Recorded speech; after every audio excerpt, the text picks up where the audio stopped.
और अब खबरें तफसील से। हजरत टीपू सुल्तान शहीद की जाय पैदाइश देवनहल्ली में मौजूद किले की दीवार का एक हिस्सा गिर गया है। हाल ही में हुई मूसलाधार बारिश की वजह से इस दीवार का हिस्सा मुनहदिम हो गया। इस वाकये को पेश आए 1 महीना गुजर चुका है, लेकिन अब तक यहां तामीर और मरम्मत का काम शुरू नहीं हुआ है। इस मसले के सिलसिले में तहरीक खुदादाद ने मुतल्लिका सरकारी महकमे से नुमाइंदगी की है। तहरीक खुदादाद के सदर सैयद मंसूर अली ने कहा कि मुतल्लिका अफसरों ने इन्हें भरोसा दिया है कि वो मुनहदिम हिस्से को दोबारा तामीर कराएंगे। वाज़ेह है कि नवाब हैदर अली खान ने इस किले को फतह कराया था।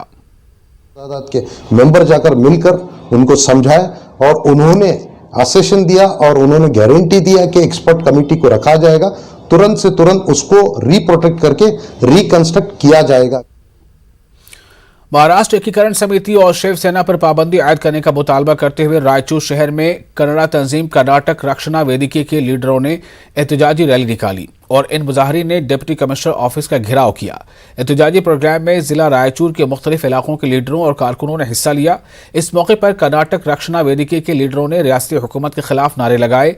कर्नाटक रक्षणा वेदिके शाख जिला रायचूर के सदर एम विनोद रेड्डी ने कहा कि रियासत के जिला बलगाम में महाराष्ट्र एकीकरण समिति और शिवसेना के लीडरों और कारकुनों का जुल्म बढ़ गया है।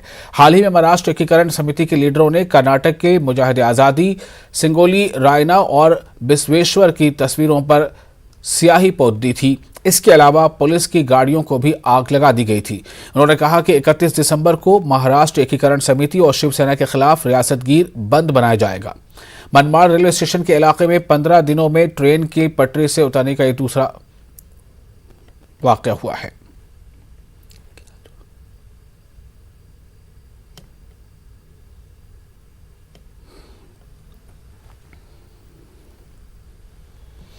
और अगली खबर, ओमिक्रॉन वायरस के बढ़ते हुए मामलात के पेश नजर कर्नाटक में 10 दिनों के लिए नाइट कर्फ्यू नाफिज किया गया है।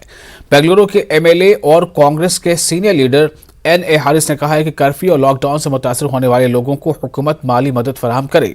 उन्होंने कहा कि कोरोना की तीसरी लहर न आए, इसलिए एहतियाती इकदाम जरूरी हैं, लेकिन आवाम की मदद करना भी हुकूमत की जिम्मेदारी है।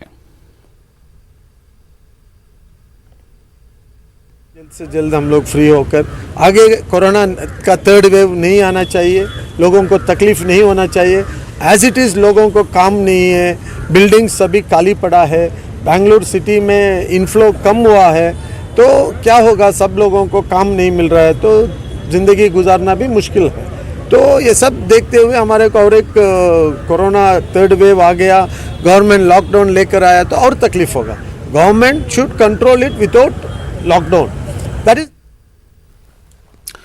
बेंगलुरु में बीबीएमपी के स्कूलों के बच्चों में तग़ज़िये की कमी के मसले को दूर करने के लिए हुकूमत काफ़ी देर से जागी है। अब बीबीएमपी के स्कूलों में मिड डे मील में बच्चों को अंडे और केले देने की तजवीज़ है। याद रहे कि कर्नाटक की रियासती हुकूमत ने शुमाली अजला के स्कूलों में बच्चों को अंडे और केले फराहम करने का फैसला लिया है। इसलिए बलदी इदारे ने भी अपने स्कूलों के बच्चों में तग़ज़िये की कमी को दूर करने का इरादा किया है। ताहम आइंदा तालीमी साल से इस मंसूबे पर काम किया जाएगा। दरअसल बच्चों के वालिदैन की तरफ से कई बार गुजारिश किए जाने के बाद बृहद बेंगलुरु महानगर पालिका ने इस सिमत में सोचने पर मजबूर हुआ है, लेकिन इस सिलसिले में माली इंतजामात के हवाले से अब भी कोई वाज़ेह मंसूबा बीबीएमपी के पास नजर नहीं आ रहा है।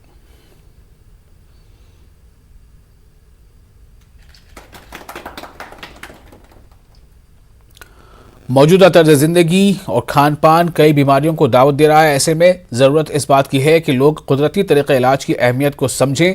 बेंगलुरु के BTM लेआउट में हॉलिस्टिक लाइफ केयर सेंटर के इफ्तिताह के मौके पर इन ख्यालात का इजहार किया गया।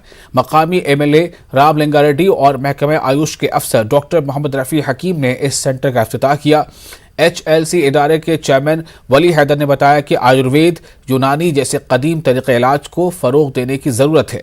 उन्होंने कहा कि HLC इदारे के ज़रिए अवाम में सेहत के मुतालिक बेदारी पैदा की जा रही है।